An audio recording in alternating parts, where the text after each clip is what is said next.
The Tao of Self-Confidence, Episode 880. Welcome to the Tao of Self-Confidence, where I share stories of amazing women who have discovered their inner journey to self-confidence. Visit our website at thetaoofselfconfidence.com. Your inner journey to self-confidence awaits. You can now purchase The Tao of Self-Confidence, a guide to moving beyond trauma and awakening the leader within on Amazon, Barnes & Noble's, Walmart, Indigo, and other major book retailers. Get your copy today.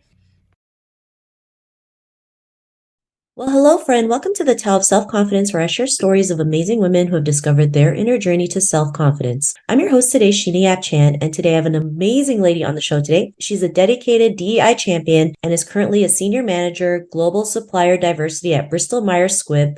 And I'm super excited to have her on today to share her story on confidence. So without further ado, I'm going to introduce you to Sundari Pai Luts. Sundari, how are you today? Maybe you can fill in a little bit more about yourself to the listeners.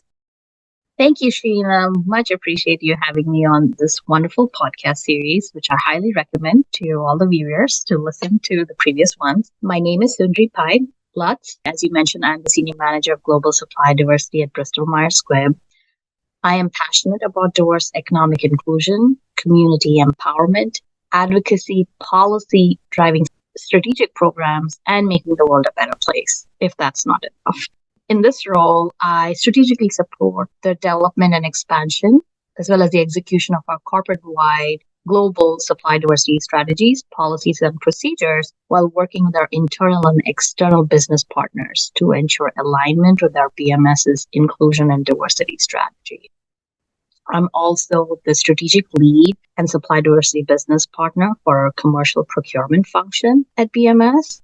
My work across the enterprise also includes collaborating with our people, business, and resource groups, which are called as ERGs in external spaces, our corporate affairs and government affairs teams. I'm also currently the well-being co-lead for Bristol Myers Squibb's Network of Women, or BNOW. It's a PBRG championing for self-advocacy, women's health, and well-being, as well as the past co-lead for our Disability Advancement Workforce Network, or DAWN, PBRG promoting disability inclusion in the workspace. Thanks for sharing that, and such an honor to have you here today. And I know you're also the advisory for the USPAACC WISE mentorship program, so it's really great that a program like this exists, especially for women from all walks of life to come together, support each other, and lift each other up. So I'm really super excited on the upcoming events that's coming our way. And Sundari, what's your cultural background?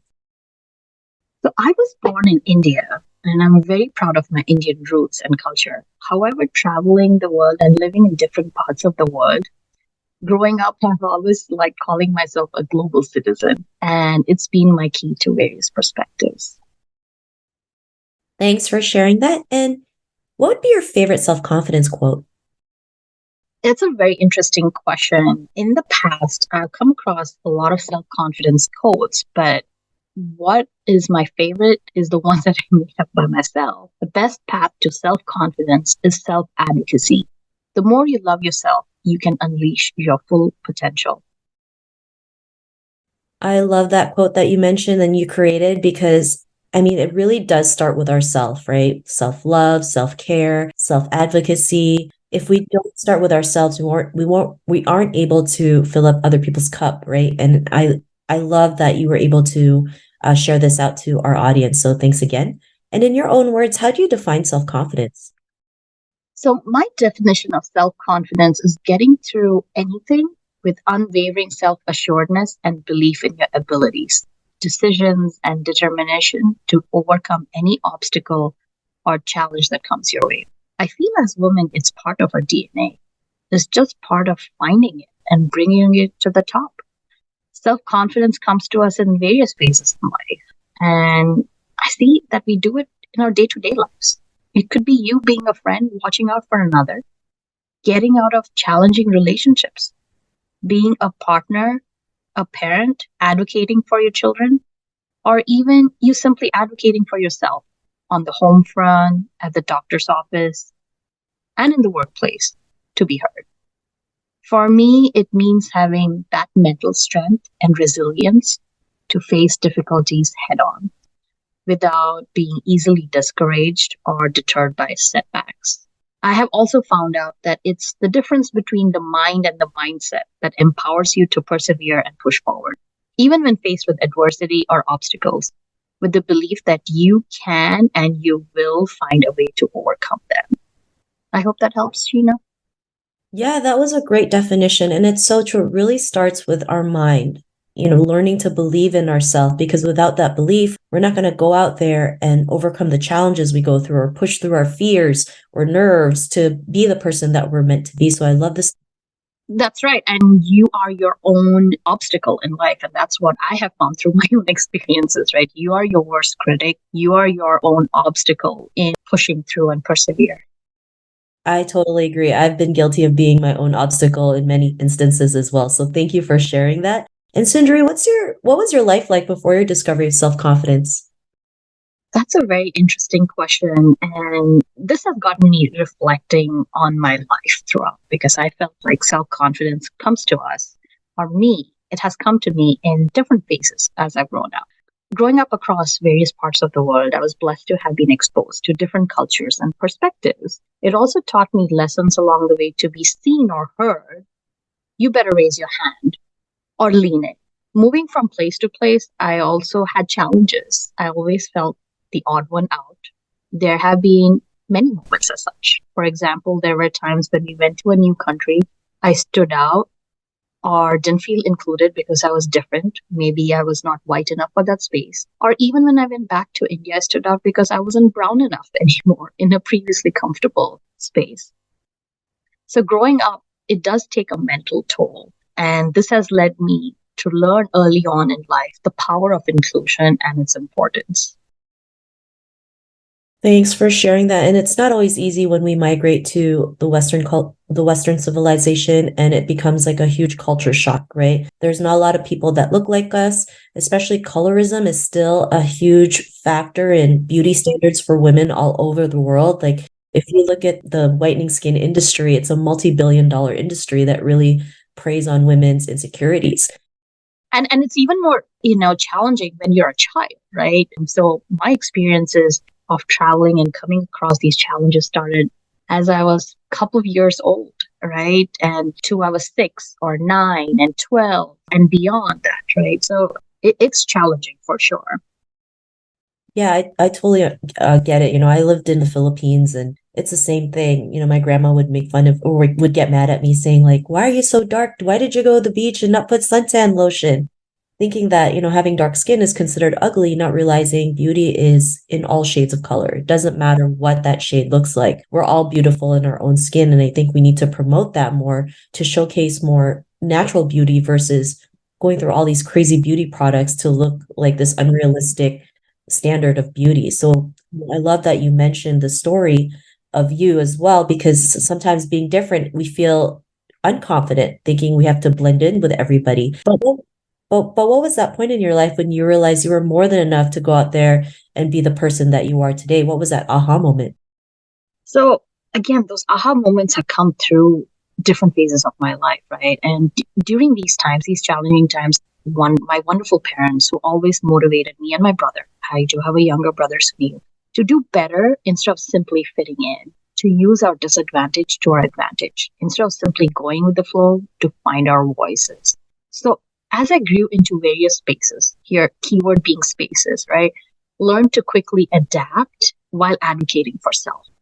Whether it was coming, even example, coming here to the United States close to 20 years ago, in school settings, in work settings, in relationships, through health challenges, which I think is very important to self-advocate, especially in health challenges, and much more. And there were many challenges as I worked to even acclimatize myself. And today, reflecting, I think the moments of success have all been due to self-advocacy. Thanks for sharing that. And it really is important to advocate for yourself because it really starts with us. Sometimes we, as women too, we sometimes feel like we need to crave other people's approval to be seen as worthy, to be seen as someone like to be seen as a leader. But really, it really starts with being our own cheerleader, being able to promote ourselves, being able to share our achievements. And it has nothing to do with being arrogant. It's really showing others, especially women in our community, what is possible, right? So showing up is really important. And I don't want to take away from, the mentors in the space, the sponsors in the space, and advocates for myself as I've been on this journey too, right? So it takes a village. I totally agree. I never believed in self-made. I always believe in community made. It takes a village to also lift each other up, to support each other. But the real thing is that it really starts with ourselves. And the more we can advocate for ourselves, everyone can see this and follow suit and really just take it to the next level. So I love that you mentioned that. And because of your realization, what's your life been like now? So today, while I continue to promote self-advocacy, I love championing for the underserved and underrepresented communities. It just so happens it's part of my day job, which I love, right? And today, to be an inclusive procurement leader and be part of our global supply diversity team and an advocate at Bristol Myers Squibb, I also continue to pursue my passion for supply diversity and community upliftment externally through engagement with various minority business councils, state offices, chambers of commerce, and other institutions, right? You mentioned I'm part of the advisory board committee for US Pan Asian Chamber of Commerce, the WISE initiative, which I so love.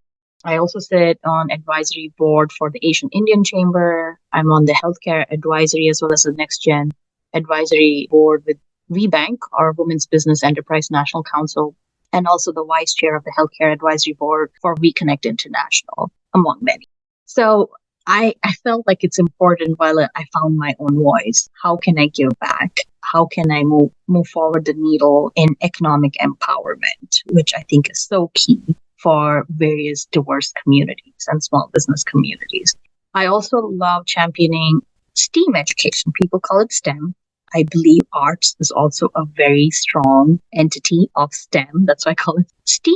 And I love working with various organizations that impact thousands of individuals from elementary age children to adults. I love being a mentor and coach today to many other small and diverse businesses and community partners and more. So that's been my way of giving back as I've been on the discovery or growth of my self-confidence through self-advocacy. Thank you so much for sharing that. And I love that you help others out. You want to give back. You want to be the voice for others because it's so important. That's how we can create the change we want to see by showing others what's possible. So I really love what you're doing and being able to sit on so many different boards and organizations. It's so important. And if our listeners were listening to your episode and they're in a similar journey to self-confidence, what would be that one tip you would give to them? I would say regularly acknowledge your achievements, whether they're big or small. Be proud of yourself and don't always seek that external approval. I try and instill this on a daily basis with my daughter. She's 6 years old. The one question, once she does a piece of art or homework, she comes up to me while she seeks my approval or my husband's approval. I also ask her, are you proud of yourself? Because I think it's really important that we are proud of our own achievements. And it's important to recognize your capabilities to boost your confidence, which is key, and also reinforce a positive self-image. Thanks for sharing that. And I love that you mentioned, be proud of your achievements, celebrate them, because it's important no matter how big or small they are. The more we can celebrate it, the more we can also attract abundance into our life. So practice what you preach, whether it's trying to figure out how to put a Zoom virtual background or making your first $1,000, like we celebrate that like it's no tomorrow. So I love that tip that you mentioned. And if our listeners wanted to get to know a little bit more about you and what you do, is there any links or social media profiles we can connect with? I am pretty active on LinkedIn, and you'll also find me on the US Pan Asian Chamber of Commerce, Women Initiative for Strategic Engagement LinkedIn page as well. Thanks for sharing that. And to our listeners, if you want to connect with Sundari, you can also head on over to thetowofselfconfidence.com and search for Sundari's name. Her show notes will pop up along with everything else that we talked about. And I really just want to thank Sundari today for taking the time to share her story and tips and wisdom with us on self-confidence. So thank you so much, Sundari. Thank you, Sheena. I appreciate you. Oh, thank you so much. It was such an honor to have you on the show. And to our listeners, be on the lookout for another new episode of another amazing woman's journey to self-confidence, and we'll talk to you soon. Bye for now. Thank you for tuning in to another amazing episode of The Tao of Self-Confidence. You can order your copy of Asian Women Who Boss Up book by visiting our website at thetaoofselfconfidence.com. Your inner journey to self-confidence awaits.